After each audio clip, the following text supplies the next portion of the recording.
لله مولانا الكريم وخالقنا العظيم الذي ليس كمثله شيء وهو السميع البصير.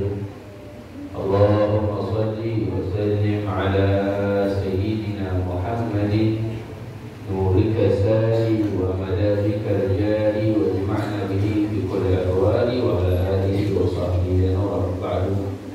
Segala puji dan syukur kita panjatkan kehadirat Allah Jalla Jalaluhu dengan banyaknya anugerah yang Allah Subhanahu wa taala berikan, nikmat yang Allah Subhanahu wa taala berikan untuk kita, dan sampai saat ini kita belum mampu menghitung, kita belum mampu menjumlahkan nikmat-nikmat yang Allah Subhanahu wa taala berikan. Namun kita selalu berusaha untuk mensyukuri segala nikmat yang Allah Subhanahu wa taala berikan untuk kita. Salawat dan salam tidak terlupakan kita sampaikan, semoga selalu terlimpah kepada junjungan kita, kekasih kita, pemimpin kita, penolong kita, panutan kita, teladan kita, baginda Nabi besar Nabi kita Muhammad Sallallahu Alaihi Wasallam beserta keluarga besarnya dan seluruh sahabatnya, juga para pengikutnya hingga hari kiamat. Kita hormati, kita muliakan, kita cintai guru kita, Abdul Khusus Kiai Nasrullah, dan para dewan guru yang lainnya, para pengurus pesantren, santri, santriwati. Mudah-mudahan semua Allah beri panjang umurnya, mudah-mudahan Allah beri kesehatan, keafiatan badannya. Mudah-mudahan kita semua dengan adanya kita di tempat ini diberikan ilmu yang bermanfaat, ilmu yang membawa keberkahan dalam kehidupan kita dunia dan akhirat, ilmu yang menuntun kita ke jalan Allah, ilmu yang memperbaiki kehidupan kita, ilmu yang menyelamatkan kita dunia dan akhirat. Amin Allahumma amin. Kita berada di pesantren, berada di pondok adalah satu nikmat yang besar yang Allah berikan. Banyak orang yang tidak mendapatkan hal seperti ini. Mereka hidup dengan kesibukan duniawi mereka. Kita dipilih oleh Allah di dalam perkumpulan yang indah. Jadi pesantren ini wadah terindah di atas muka bumi. Karena isi pesantren adalah ilmu, isi pesantren adalah rutinitas ibadah, isi pesantren penuh dengan kebaikan, penuh dengan amal soleh. Kita beruntung karena kita mendapatkan nikmat. Kita bisa duduk di pesantren. Jangan katakan oh kita di pesantren hal terakhir. Sebagian orang ada menaruh anaknya di pesantren, dipilihnya menjadi hal terakhir.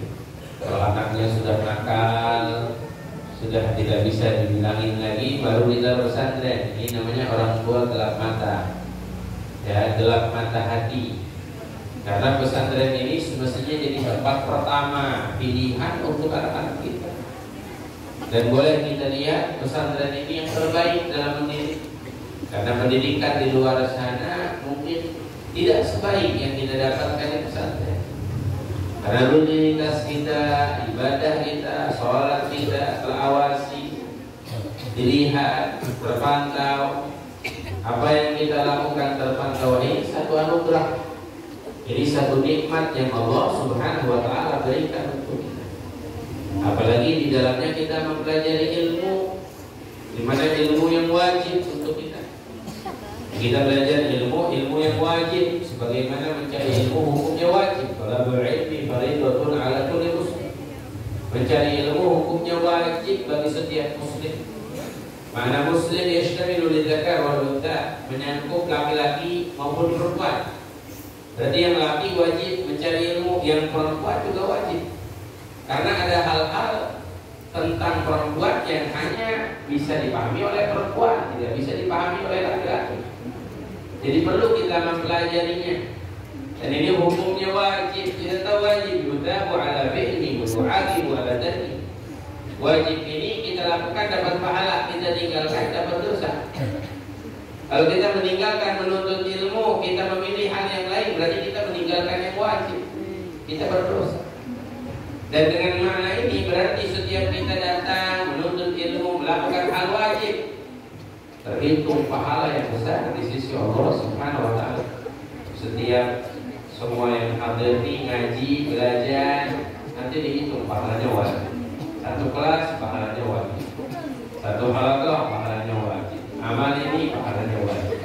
Karena kita di dalam menuntut ilmu wajib. Sampai Nabi kasih semangat cari ilmu, ilmu Allah muslim, cari ilmu Allah ke negeri Cina. Al-Imam Al-Haddad sampai mengatakan ini satu perintah yang besar.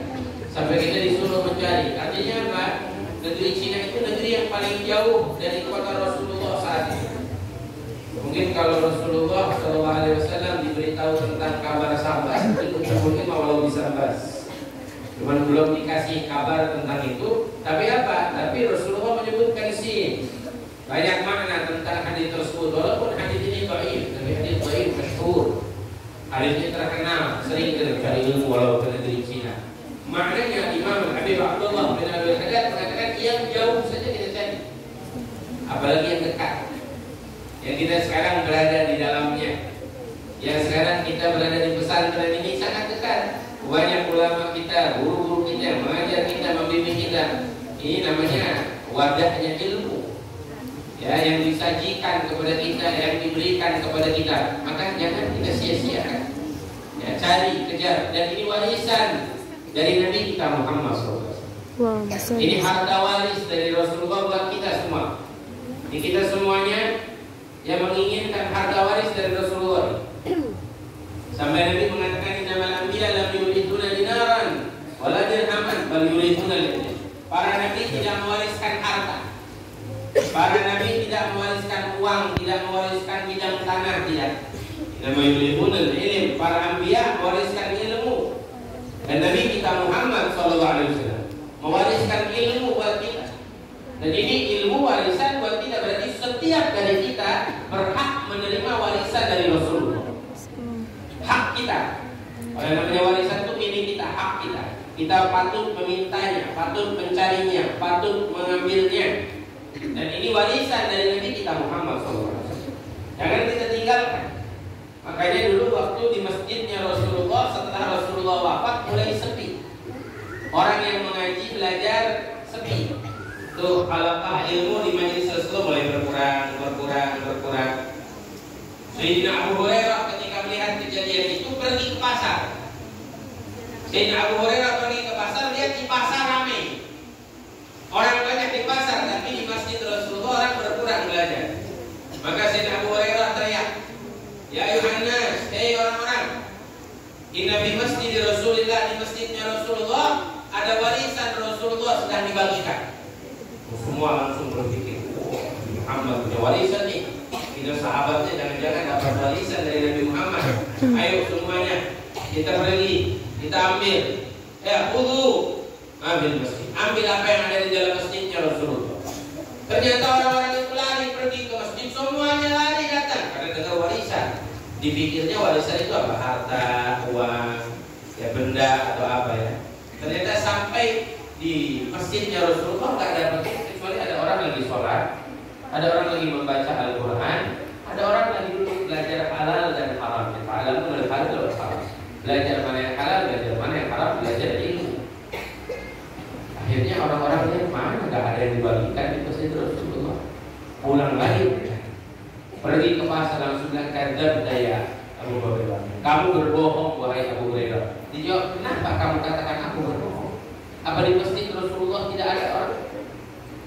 Dijawab ada orang lagi sholat, ada orang lagi ngaji Quran, ada orang lagi belajar mana yang halal, mana yang haram. Maka Sayyidina Abu Hurairah langsung mengatakan itu yang belajar halal dan haram, mereka sedang menerima warisan dari Nabi Muhammad, warisan dari Rasulullah ilmu. Makanya kiranya kita mau menerima atau tidak menerima di warisan dari Nabi Muhammad. Maukah kita menerima warisan dari Nabi Muhammad? Kita dipilih, ada di sini kita dipilih. Takdirnya Allah Subhanahu wa taala buat kita beruntung. Berapa banyak orang yang ingin berada di tempat ini, mereka tidak diberikan oleh Allah. Mereka ingin belajar seperti kita, cuma tidak diberikan oleh Allah, dan kita diberikan oleh Allah, maka manfaatkan. Dan ini kebaikan yang Allah Subhanahu wa taala berikan. Mau kita di luar sana apa yang kita punya tidak menjadi tanda kebaikan, tidak menjadi tanda cinta Allah. Makanya kalau kita mau ditanya apa yang menjadikan kita dicintai oleh Allah, tandanya apa? Kalau saya dicintai oleh Allah, pernah tanya? Saya dicintai atau tidak dicintai oleh Allah? Mau tahu tandanya? Di antara tandanya dalam hadis riwayat Imam Ahmad, Allah Subhanahu wa taala jadikan tandanya itu sebagaimana disebutkan oleh Nabi, anak dunia yu'ti Allah manuhib wa manuhib. Dunia Allah kasih harta, benda, uang, semua dikasih buat yang dicintai oleh Allah dan yang tidak dicintai oleh Allah. Ada orang soleh, ahli ibadah, dicintai oleh Allah, dikasih dunianya. Ada orang yang tidak soleh, senang maksiat, jauh dari Allah, apa yang dilakukannya dari hal yang mungkar, hal yang dilarang, Allah berikan juga dunia. Tapi apa? Tapi ilmu tidak akan diberikan oleh Allah kecuali kepada orang-orang yang dipilih oleh Allah, yang dicintai oleh Allah dari pilihan-pilihan Allah. Jadi kita tidak mendapatkan ilmu kecuali kita dipilih dulu sama Allah, kecuali kita dicintai dulu sama Allah. Makanya mudah-mudahan kita semua yang hadir di tempat ini tergolong orang-orang yang dicintai oleh Allah. Biar kita mendapat ilmu yang manfaat, yang membawa kebaikan untuk kita dunia dan akhirat. Itu harapan kita. Dan mencari ilmu bukan hanya mencari sebagai olah dasar sekolah kita, nanti kita dapat ijazah secara formal, sudah terus bekerja. Beda kalau kita belajar di pondok ini, beda sama belajar di sekolah. Kalau belajar di pondok ini yang belajar bukan cuma akal kita, akal dan hati kita. Kita belajar bagaimana kita menjadi orang yang baik. Kita belajar menjadi orang yang diridhoi oleh Allah, menjadi orang yang dicintai oleh Allah. Makanya satu pesan jadikan buat kita semuanya, kita yang belajar jaga 3. Adab kita jaga. Cari. Yang pertama adab kita kepada Allah, cari dari Allah. Lakukan ibadah dengan sebaik-baiknya. Perbanyak amal-amal soleh. Sholat 5 waktu kita dengan berjamaah jangan ditinggal. Sholat 5 waktu dengan berjamaah jangan ditinggal. Jangan senang kita lama di kamar mandi terus kita, oh orang sudah selesai sholat baru kita datang. Jangan. Tapi jaga sholat berjamaah. Tidak seharusnya para penuntut ilmu kalau dia tidak menjaga sholat berjamaah. Tidak dinamakan para penuntut ilmu kalau dia tidak menjaga sholat 5 waktunya berjamaah. Bukan hanya itu, jaga takbir kita sama imam. Imam sudah takbir Allahu Akbar, langsung kita takbir Allahu Akbar. Jangan nunggu-nunggu, jangan diperlambat. Tapi apa? Kita takbir. Jaga. Sampai disebutkan oleh Syekh Nabi Umar dalam satu riwayat, siapa yang menjaga sholatnya selama 40 hari berjamaah, menjaga takbir bersama imam, artinya setelah imam takbir dia takbir, Allah keluarkan titik kemunafikan dari hati. Dijamin orang tersebut bukan orang munafik karena dia menjaga dalam beribadah kepada Allah Subhanahu wa taala. Dan ini tidak bisa kita dapatkan kecuali dengan kita menikmati, dengan khusyuk kita, dengan hadir hati kita. Kalau kita tidak menikmatinya, kita tidak akan mendapatkan nikmat ini. Kita akan jauh dari nikmat ini. Sulit jaga sholat berjamaah. Kita senang santai, senang berbicara, senang ngobrol dengan kawan kita. Sehingga apa? Imam sudah sholat sampai sudah selesai. Ada yang mungkin sholatnya di luar, ada yang mungkin belum sholat. Kita harus jaga kedisiplinan kita dengan ini. Dan ini membuahkan hasil yang besar. Dulu diriwayatkan Imam Abi Hasan Asy'adzili. Imam Abi Hasan Asy'adzili ini alim besar, punya pondok, punya murid-murid. Namun tersebar isu di luar, Imam Abi Hasan ini bisa mengajarkan satu ilmu kimia. Ilmu kimia ini apa? Bisa merubah sesuatu jadi emas. Apa aja dipegang jadi emas. Apa aja dibawa. Langsung orang, wah, mendengar kabar ini kita mesti belajar dengan Imam Abi Hasan Asy'adzili. Harus belajar. Kita datang. Ada satu orang datang, Imam Abi Hasan Asy'adzili. Dia bilang begini, wahai Imam, saya mendengar katanya kamu bisa mengajarkan ilmu kalau pegang apa aja jadi emas, pegang pasir jadi emas, pegang air jadi emas. Kata Imam Abi Hasan, bohong, ini nggak ada ilmu, nggak ada ilmu kimia pegang sesuatu jadi emas, nggak ada. Yang kami pelajari ini ilmu Allah. Ilmu agama Allah, bukan kami belajar. Kami mendengarkan kabar kamu bisa melakukan hal tersebut. Terus bagaimana kata dia? Saya mau belajar sama kamu. Saya nggak mengajarkan hal tersebut. Kalau kamu mau belajar, silakan belajar. Enggak, saya mau belajar ilmu ini saja. Yang lain saya nggak mau. Saya mau punya uang, saya mau punya emas. Akhirnya Imam Abi Hasan Asy'adzili mengatakan kalau kamu mau belajar ilmu tersebut boleh, tapi satu syaratnya. Kamu tinggal di sini selama 40 hari, kamu itu harus menjaga wudu. Nah, ini salah satu yang harus dijaga oleh santri. Jaga wudu, kalau kita batal, pegang wudu. Jangan sampai kita nggak pegang wudu. Ya, kadang ada orang udah nggak pegang wudu, habis buang air udah selesai. Biasa hidupnya, nah, santri harus pegang wudu. Pernah mendengar kisah Sayyidina Bilal sampai terdengar langkahnya di surga, ya Allah.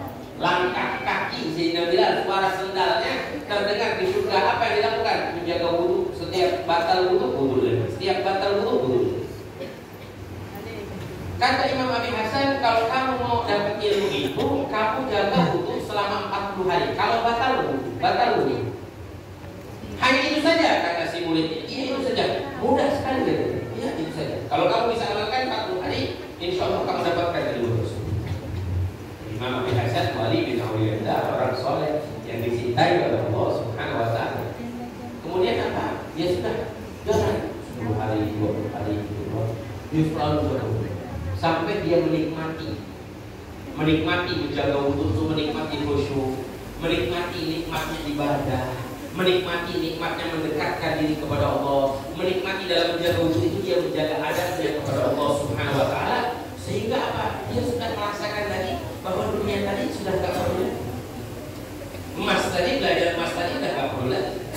Udah asyik kepada Allah Rabbul Alamin, sehingga apa? Sehingga dia sudah tidak perlu lagi untuk belajar merubah sesuatu jadi emas. Dapat hari ke-30 sampai mau ke-40, dia mau pergi ke tempat wudu. Karena dahulu masih pakai sumur, jadi waktu mengambil air di sumur, ternyata apa? Waktu dia ambil air, isinya bukan air, emas. Dibuang lagi, diambil lagi, isinya emas. Dia mau cari air nih, ditarik lagi, isinya emas, terus begitu sampai dia bingung. Dia pergi kepada gurunya, Imam Abi Hasan, saya pergi ke sumur, saya mau mengambil air wudu, tapi air yang saya timba bukan air, tidak ada air, tapi emas. Kata Imam Abi Hasan, itu yang kamu mau, itu yang kamu inginkan kan? Sesuatu yang kamu pegang menjadi emas, itu yang kamu inginkan kan? Sekarang Allah sudah berikan. Iya betul, Allah sudah berikan, tapi aku sudah tidak menginginkan lagi. Aku ingin menjaga wudu, aku ingin menjaga ibadahku kepada Allah, karena sudah menikmati.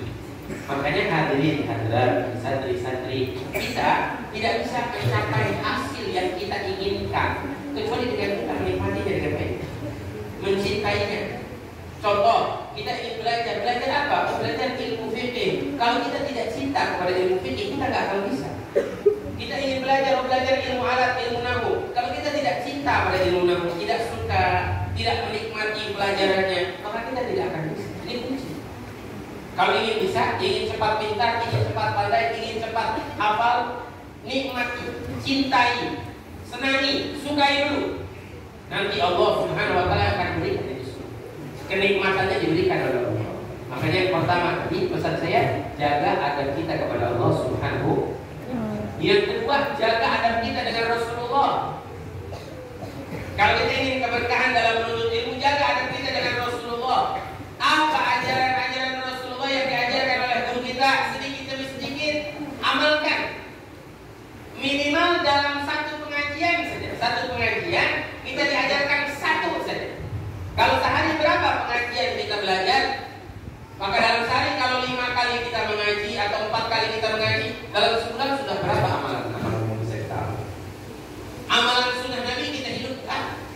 Dan amalan sunnah Nabi ini paling indah sampai Allah jadikan cintanya Allah. La yazalu 'abdi yataqarrabu ilayya binawafil hatta uhibba.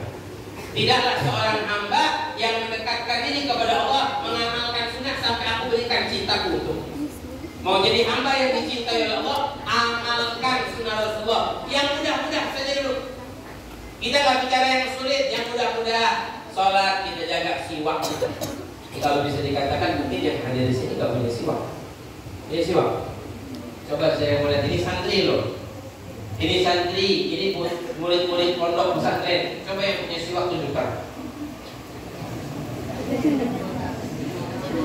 Gak bawa apa? Gak punya? Gak bawa apa gak punya? Yang punya di kamar tunjukkan. Satu ya. Katanya gak bawa. Nah, ini kita gak bawa. Ini sunnah Nabi Muhammad. Sunnahnya Rasulullah SAW. Yang bawa pulpen tunjukkan. Coba yang bawa pulpen tunjukkan. Pulpen semuanya bawa. Tapi ini sunnah Nabi Muhammad SAW. Pulpen juga bawa, nggak ditulis-tulis ya. Tuh. Nah ini mesti kita punya. Ini sunnah Nabi jangan. Yang mudah. Berapa sih? Paling mahal 10.000 itu. 5.000 mungkin. Tapi kita punya menyelamatkan kita sampai Nabi mengatakan as-shalat bisiwak khairun min sab'ina shalah. Salat kita pakai siwak lebih baik daripada 70 rakaat. 2 rakaat kita pakai siwak lebih baik daripada 70. Dan kita jauh dari sunnah Nabi Muhammad. Coba kita amalkan, kita praktekkan. Mudah-mudahan santriwati di sini pakai siwak semua. Insyaallah. Harus. Saya di pondok saya itu harus santri harus beli siwak. Malu kita sama Rasulullah, malu kita sama Nabi kita Muhammad Sallallahu Alaihi Wasallam. Kalau kita nggak pakai siwak, sunnah Nabi yang mudah-mudah lah, amalkan masuk masjid. Ini kalau bisa amalkan berapa banyak? Kita mau sholat nih, sunnah mau sholat saja, kita pakai baju sunnah, pakai kopiah kita sunnah, pakai baju tangan panjang sunnah, pakai sarung kita sunnah. Masuk masjid dengan kaki kanan sunnah Nabi. Baca doa sunnah Nabi. Sudah berapa? Kalau mungkin dalam hal sholat sulit, makan sunnah Nabi berapa banyak ketika kita makan? Banyak. Kalau kita mengamalkan banyak puluhan sunnah Nabi. Mau makan cuci tangan, pakai siwaknya sunnah. Sebelum makan pakai siwak, cuci tangan. Setelah cuci tangan makan kita duduk, jangan berdiri, sunnah. Sunnah lagi makan kaki kanan kita diangkat. Dengan duduk bersila kaki kanan diangkat. Sunnah Nabi. Makan dengan tangan kanan. Sunnah Nabi udah berapa? Udah berapa? Ayo, ya kita hitung. Pertama, makan cuci tangan. Kemudian sunnah makan duduk. Siwak, sunnah makan pakai siwak. 2, 3 duduk. 4 bersila kaki kanan diangkat. 5 membaca bismillah. 6 membaca doa. 7 dengan tangan kanan. 8 3 jari kita. 9 makan tidak mengambil hak orang lain, makan di posisi. 10 makan dengan rapi. 11 makan boleh berbicara sedikit, jangan sampai tidak berbicara sama sekali atau banyak berbicara, itu bukan sunnah. Ini sunnah. Itu berapa? Dan masih banyak lagi sunnah Nabi Muhammad SAW. Selepas makan kita cuci tangan 12 dan lainnya. Kalau kita mau mengamalkan, mudah atau tidak? Kita kalau bicara sunnah Nabi banyak, tapi yang simpel aja makan dulu. Kalau kita amalkan, masuk kamar mandi sunnah Nabi, masuk kamar mandi sunnahnya berapa banyak? Masuk kamar mandi sunnah kaki kiri kita, jangan kaki kanan. Masuk kamar mandi pakai sendal.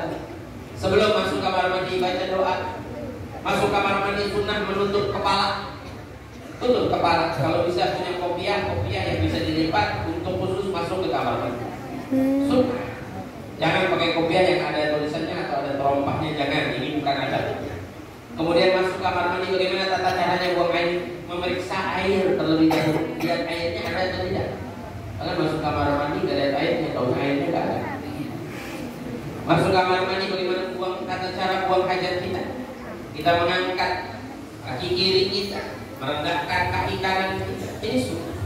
Daripada sunnahnya Nabi kita Muhammad Sallallahu Alaihi Wasallam. Kemudian sunnah lagi daripada sunnah tersebut, kita dalam istinja kita mengurutnya. Ini yang laki mengurutnya. Sunnah lagi dalam 3 kali. Ini sunnah daripada sunnahnya Nabi kita Muhammad. Mengistinjakannya sampai selesai, menyiramnya sampai tuntas, jangan sampai meninggalkan najis dan lainnya. Cuman kita kadang-kadang suka hilang, suka lupa, suka lalai daripada sunnahnya Nabi kita Muhammad SAW. Mohon maaf, ini sunnah yang tadi saya sebutkan, yang kalau kita amalkan tidak menimbulkan kesombongan. Kalau sunnah-sunnah lain ada titik kesombongan. Ada orang rajin tahajud, rajin bangun malam, nanti bangga. Ada orang baru bangun tahajud, bangga. Ada orang rajin sholat witir, tapi bangga sombong. Saya sholat witir tidak ditinggal. Tapi kalau sunnah makan apa bisa sombong? Usai makan tangan kanan bisa sombong? Bisa sombong? Tidak bisa. Semua hilang, rasa kesombongannya hilang. Kalau kita mempraktekkan daripada sunnahnya Nabi kita Muhammad, nanti menghasilkan tambah cinta kita kepada santri, santriwati tidak berkah ilmu kita kalau kita tidak cinta kepada Nabi Muhammad. Ikat hati kita. Adab kita dengan Allah mengikat hati kita dengan Allah. Adab kita dengan Rasulullah, ikat hati kita dengan Rasulullah. Sambungkan hati kita dengan Nabi kita Muhammad SAW. Saya mau tanya, ada yang sudah pernah mimpi? Setahun, 2 tahun, 3 tahun mondok di pesantren tidak ada yang mimpi pernah jumpa dengan Nabi. Bagaimana kabar kita dengan Nabi Muhammad SAW? Saya teringat dulu waktu mondok bersama almarhum Ibu Mudir, saya punya guru. Sebelum saya pergi ke Yaman, saya mondok dengan dia. Kalau Ibu Mudir kalau mengajar santrinya langsung tanya, bagaimana kabar hatimu? Bagaimana hubunganmu dengan Rasulullah? Apa malam ini kamu mimpi berjumpa dengan Rasulullah? Seperti itu. Karena kita punya hubungan. Jangan sampai rugi kita. Alhamdulillah, saya juga bilang 40 hari santri jadi 40 hari menyantri, tapi belum mimpi melihat wajah Nabi Muhammad SAW, belum sempurna menyantri, belum sempurna belajar. Kemana hati kita berikan? Nih yang muda-muda, kemana hati kita berikan kalau bukan buat Rasulullah? Cinta kita kemana kita berikan kalau bukan untuk Nabi kita Muhammad? Makanya tanamkan rindu kita, diantaranya perbanyak sholawat kepada Nabi Muhammad. Sunnah yang tadi kita amalkan, kemudian memperbanyak sholawat pada Nabi Muhammad, supaya kita selalu memikirkan tentang Nabi Muhammad. Yang lain nanti dulu. Fokus pikirkan tentang Rasulullah, renungkan tentang Rasulullah, supaya kita semua bisa mimpi berjumpa dengan Rasulullah. Mau mimpi jumpa dengan Rasulullah? Tidak mustahil. Rasulullah kan mar'ani bil manam faqad ra'ani haqqan. Siapa yang mimpi berjumpa denganku, dia benar berjumpa denganku. Dulu ada satu murid datang kepada gurunya, bilang, guru saya mau jumpa dengan Nabi. Kata gurunya, tanamkan kerinduan, lakukan khidmat untuk Nabi, berdakwah menyampaikan untuk Nabi, amalkan sunnah Nabi dan perbanyak sholawat pada Nabi Muhammad. Dan setiap sebelum tidur coba pikirkan tentang Nabi. Buka sejarah, buka syama'il Nabi, baca tentang sifat Nabi, sunnah Nabi, amaliyah Nabi, supaya terpikirkan. Jadi pas sebelum tidur kita mimpi bisa berjumpa dengan Nabi. Si murid ini diajarkan seperti itu sampai lewat berbulan-bulan, tidak mimpi jumpa dengan Nabi. Pada gurunya, guru, saya belum mimpi jumpa dengan Nabi Muhammad. Saya belum melihat wajah Nabi Muhammad. Saya sudah amalkan yang kamu katakan. Kata gurunya, belum sempurna. Yang kamu amalkan belum sempurna. Mau mimpi jumpa dengan Nabi, ya boleh guru. Kamu nginep di rumah saya malam ini. Nanti makan malam di rumah saya. Saya undang kamu makan malam menginap di rumah saya. Maka datang si murid ke rumah gurunya, disiapkan makanan. Dan sengaja makanan itu ditaruh garam banyak, jadi asin. Kata gurunya, malam ini kamu makan, tapi kamu tidak boleh minum. Makan boleh, tapi tidak boleh minum. Makan yang asin-asin, tapi tidak diberikan air. Kira-kira gimana? Makan nggak pakai air, gimana? Jangan yang asin, yang pas rasanya saja. Kalau kita makan nggak pakai minum itu nggak enak. Enak, makan nggak ada air minumnya. Maka apa? Makan asin, sudah asin, tidak ada air minum. Dah kata gurunya nggak ada air minum. Sekarang kamu menginap tuh. Saya sudah siapkan kamar tamu, kamu menginap di sana. Insya Allah nanti kamu mimpi. Pergi dia ke kamar. Sampai di kamar dia begitu nggak bisa tidur, haus. Pikirnya air. Kalau dipikirkan air, gimana cara saya dapat air? Dari mana adanya air? Dia tak terus sampai dia terbawa tidur. Waktunya subuh, bangunkan oleh gurunya, kamu bangun, ayo bangun. Dia boleh bangun sholat subuh, bangun. Gurunya tanya, gimana kamu mimpi Rasulullah? Kata muridnya, tidak, saya tidak mimpi Rasulullah. Terus kamu intinya apa? Yang saya ingin air. Karena sebelum tidur belum minum. Jadi intinya itulah kita. Kalau sebelum tidur yang kita pikirkan siapa, nanti terbawa sendiri. Tapi kalau yang sebelum tidur memikirkan tentang Rasulullah, memikirkan tentang Nabi Muhammad Sallallahu Alaihi Wasallam, biasakan kita kalau dengar nama Nabi Muhammad, Allahumma sholli wa barik. Biasakan al-bakhil man yutiqu indahu kalam yusalli alayya. Orang yang pelit kata Rasulullah, orang yang disebutkan nama Nabi Muhammad sallallahu alaihi wasallam, dia tidak mau bersalawat pada Nabi. Pelit. Disebutin nama Nabi, tapi dia tidak mau bersalawat kepada Nabi, itu pelit. Kalau kita disebutkan nama Nabi Muhammad sallallahu alaihi wasallam, Rasulullah sallallahu alaihi wasallam, Allahumma shalli al-Mustafa, Allahumma shalli Yasin, Allahumma shalli wa sallim.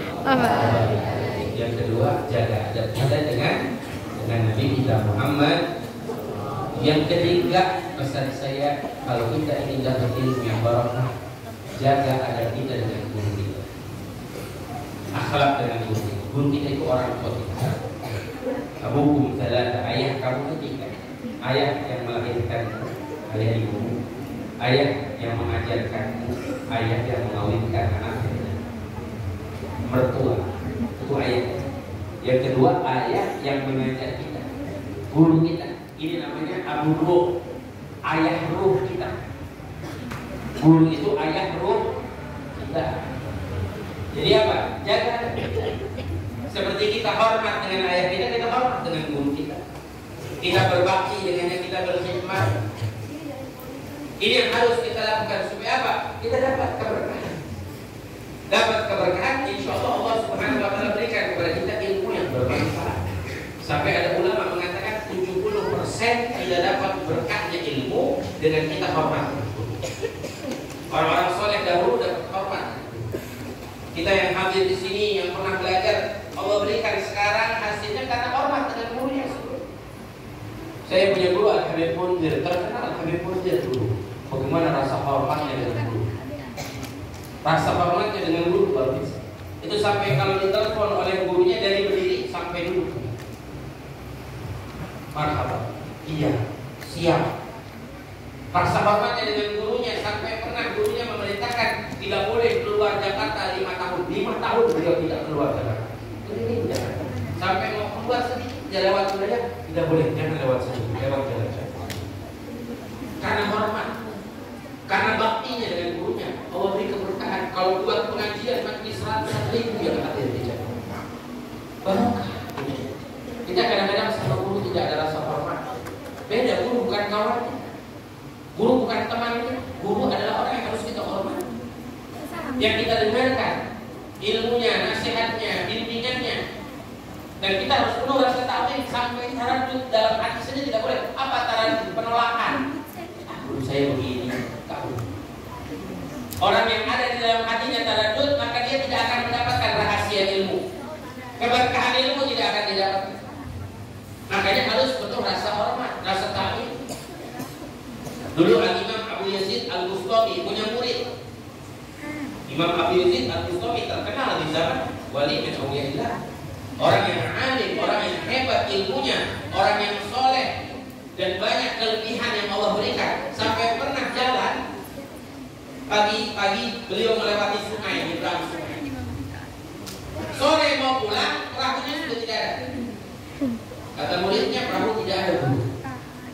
Sudah pulang perahunya sudah pulang. Terus bagaimana kita mau pulang? Kita nggak bisa menginap di sini. Harus pulang dulu, harus pulang.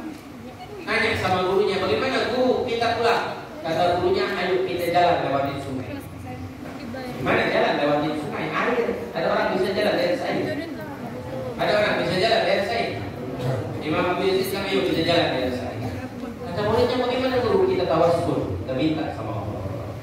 Saya sebut ya Allah, ya Allah, ya Allah, ya Allah, ya Allah, ya Allah. Terus saya bagaimana guru? Kamu sebutkan nama saya, ya Aba Yazid, ya Aba Yazid, ya Aba Yazid, ya Aba Yazid. Kemudian begitu gurunya. Beliau mengucapkan ya Allah, ya Allah, ya Allah. Muridnya yang tidak berdoa, jadi jalan terus. Masya Allah. Ini kisahnya di pertengahan sungai. Guru saya bilang ya Allah, saya bilang nama dia. Saya juga harus bilang ya Allah, ya Allah. Nah, ini contoh. Ini murid angkuh, contoh. Pas di pertengahan jalan, artinya minta begitu. Saya juga harus bilang ya Allah, karena guru saya bilang ya Allah. Masuk saya sebut nama dia. Tiba-tiba baru berpikir seperti itu, jatuh. Kakinya menyemplung kali. Dipegang oleh gurunya. Kata Imam Al-Ghazali, anak tergosol ke bilang, aku sudah sampai kepada Allah. Aku sudah dekat dengan Allah. Kalau kamu tidak akan sampai kepada Allah kecuali lewat guru kita adalah yang menyampaikan ilmu. Kita kenal Allah kalau bukan karena laulal murabbi ma'araftu. Sayyidina Abu Bakar Siddiq sampaikan kalau Nabi Ali bin Muhammad Habsyi juga mengatakan kalau bukan karena murabbi, kalau bukan karena guru yang membimbing, aku tidak akan. Man ana laulakum. Siapa kita kalau bukan karena mereka? Maka kita mesti jalan. Kita mesti menghormati, taklim, rasa hormat kepada mereka. Jangan sampai sekali-kali kita kurang ajar dengan guru. Ya, saya pesan ini, jaga adab kita pada Allah, jaga adab kita pada Rasulullah, jaga adab kita dengan guru kita. Insya Allah kita semua dapat keberkahan. Amin. Nanti dilihat hasilnya bukan sekarang, berapa tahun? 5 tahun, 10 tahun setelahnya. Makanya saya berpesan yang hadir di sini, sahabat, bersaudara, ikat, saling kenal, saling ikat, saling silaturahmi. Nanti sudah dewasa, insya Allah saling ikat hubungan. Kita punya guru adalah Habib Martu. Kalau setiap santri itu semua dihubungkan yang dari sana dari sini supaya menyambung silaturahmi, supaya bisa nanti satu sama lain saling berziarah, berdakwah bersama. Enggak, di dalam kita, manhaj kita enggak ada permusuhan, enggak ada saingan. Dalam dakwah di jalan Allah itu enggak ada saingan. Ada ustaz saingan? Enggak ada. Ada kiai saingan atau habaib saingan? Enggak. Satu lisan mengajak orang kepada Allah. Satu lisan, enggak ada saingan, jadi ikat. Makanya jangan sampai kita satu sama lain menyakiti. Ini banyak orang-orang yang belajar di dalam pembelajaran satu sama lain menyakiti, senang membuli sahabatnya, senang mengledek sahabatnya, menghina, sampai bercanda kelewatan, sampai memukul. Ini tidak boleh. Santri kita tidak boleh. Jangan sampai terjadi seperti yang terjadi. Insya Allah pondok pesantren Muhammad Basyuni Imran, insya Allah santrinya baik semua. Amin. Gak ada yang berkelahi, gak ada yang berselisih, gak ada yang membuli sahabatnya, gak ada yang mengatai sahabatnya. Saya punya pondok saya ini rata-rata orang-orang kurang. Ada orang yang tidak mampu, ada orang kekurangan, ada fisiknya kekurangan. Ada yang mengalami masalah-masalah dalam kehidupan. Santri-santri saya. Tapi alhamdulillah sampai sekarang satu sama lain gak berani membuli atau meledek, menghina. Saya pantau langsung. Satu pun santri saya yang membuli atau menghina, saya keluarkan. Karena ini bukan manhaj. Karena ini bukan sistem pembelajaran yang baik. Jadi itu tidak boleh. Ya, sahabat sama sahabat jangan. Oh, nama bapaknya siapa? Langsung nanti main kata-kataan. Nah, Ada santri begitu betul. Karena kita bersama, saudara, satu rumah. Ini rumah kita. Biar insya Allah keluar dari sini nanti kita bisa jadi orang-orang yang dicintai oleh Allah. amin. Kita harap ridho Allah, ridho Rasulullah, ridho guru kita. Biar keluar dari sini insya Allah kita bisa berdakwah. Amin. Amin ya Allah ya Rabbal. Banyak orang di luar sana haus ilmu. Banyak orang di luar sana perlu ilmu. Kalau bukan kita yang nanti meneruskan perjuangan ini. Siapa yang membimbing umat di jalan Allah, mengajak orang ke jalan Allah? Mudah-mudahan kita dipilih oleh Allah menjadi orang-orang yang membimbing umat nanti. Amin. Amin ya Rabbal. Jangan sampai ada terjadi kampung-kampung di pelosok sana, nggak ada ulamanya, nggak ada orang yang mengajarkan sholat, membimbing sholat. Ada satu kisah, paman saya pernah bercerita. Jadi kisahnya kalau ada satu kampung, ini jadi penutup majelis kita hari ini. Di satu kampung, ada satu kampung dulunya kampung orang-orang soleh. Ada masjid, walaupun tak besar masjidnya, tapi di kampung orang soleh. Tapi mulai lambat tahun orang-orang jauh dari Allah. Masjid mulai ditinggalkan. Orang-orang senang maksiat. Sampai tidak lagi masjid diisi diisi oleh orang-orang sholat ibadah sampai itu jadi kunci. Dah tadi buka lagi, dikunci sampai di pantek dengan papan. Suatu hari datang orang soleh ke kampung tersebut ingin berdakwah. Ternyata mau masuk mesin dikunci. Ada pemuda lewat. Ini mesin kenapa dikunci? Tidak ada sholat, tidak ada. Memang di sini bukan orang muslim, semua muslim. Semua muslim dari mesin dikunci, nggak ada yang sholat, nggak ada. Ternyata disaksikan orang-orang kampung senang maksiat, senang mengadu ayam, senang berjudi, senang mabuk-mabukan, senang ini, senang maksiat, senang ini. Saking jauh dari. Akhirnya apa? Si Ustaz ini beliau berinisiatif di tempat berdakwah kita harus berdakwah. Tapi Ustaz ini kan kurang memahami ilmu, kurang paham bagaimana tata caranya berdakwah, ya, memutuskan sesuatu dari dirinya, akhirnya salah jalan. Salah jalannya kenapa? Akhirnya dia katakan pada si pemuda ini, memang kata si pemuda itu, Ustaz bisa sholat? Bisa, saya bisa sholat. Ustaz bagaimana mau mengajarkan kita sholat? Boleh. Saya kumpulkan masyarakat, biar kita belajar sholat. Ustaz boleh. Oh, senang Ustaz. Ayo kumpulkan masyarakat, kumpulkan orang-orang kumpulkan. Bingung dia pertama mengajarkan sholat, sedangkan masuk waktu sholat sudah. Sebentar lagi mau habis waktu sholat, maka yang pertama ajarkan berwudu. Sebelum sholat harus wudu. Kalau nggak tahu wudu bagaimana sholat? Kayak kemarin ada di Jakarta anak-anak muda niat sholat tidak tahu. Hati-hati kalau santri niat sholat tidak tahu bahaya. Yang belajar ilmunya. Akhirnya apa berwudu? Pas berwudu, gurunya gampang mengajarkannya. Kata gurunya gini saja, tirukan saya. Lihat saya, tirukan saya. Saya wudu, ikuti. Disuruh diikuti, gampang ya kalau wudu. Selesai wudu, bingung mau mengajarkan sholat, masuk waktu sholat. Kata ustadznya bilang, ya sudah, sholat ikutin saya. Sholat maghrib, ikutin saya. Ikutin ustadznya, ikutin saya. Kita sholat maghrib.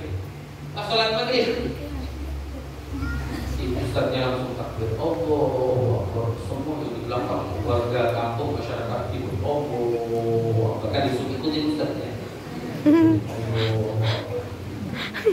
Ustadz baca setelah baca doa kita baca Bismillahirrahmanirrahim. Karena warga kampung pahamnya suruh ikutin Ustadz, mereka suruh ikutin Bismillahirrahmanirrahim. Ustadz bingung nih sekarang. Ustadz bilang Alhamdulillahirabbil alamin. Wah, semua warga ikut Alhamdulillahirabbil alamin. Udah Ustadz wah kabel ini. Ini salah yang saya ajarin, ini salah ini. Ya, disuruh ngikutin, semuanya ngikutin, bukan hanya belakangnya ngikutin. Karena tidak tahu. Karena mereka orang yang tidak ada berdakwah, nggak ada yang mengajarkan. Terus mulai banyak tuh masjid-masjid.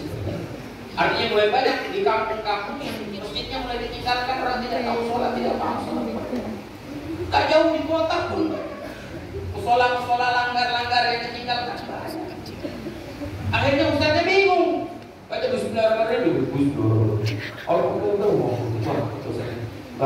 Ustaznya tiba-tiba refleks, bilang begini, kamu jangan ikutin saya di semua. Apa bingung lagi? Lalu ustaznya bilang, kamu semua orang bilang itu. Tambah bingung, serem. Akhirnya ustaznya sendiri yang takut. Lihat masjidnya sampingnya ada pintu.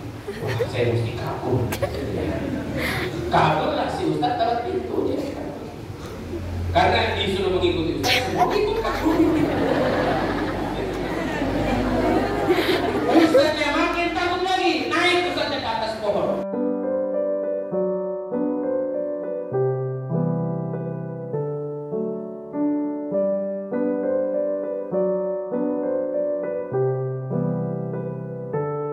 Artinya makanan tidak tahu, makanya saya sampaikan, yuk kita bilang ini masa belajarlah yang baik. Malam yuk di waktu taksil, yuk di waktu taksil. Waktunya main.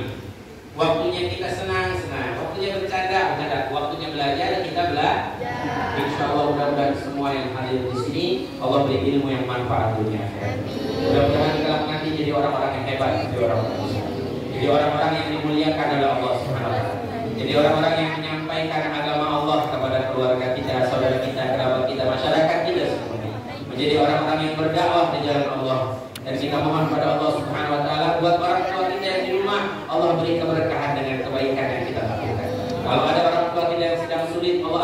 kesulitan mereka. Yang sedang sulit rezeki, Allah limpahkan rezeki mereka dengan keberkahan kita di hari ini. Amin ya rabbal alamin. Al-hadiniyah ولكل نية صالحة جامعة شاملة كاملة بخير نصر وعافية إلى حضرة النبي محمد صلى الله عليه وسلم. سر الفاتحة.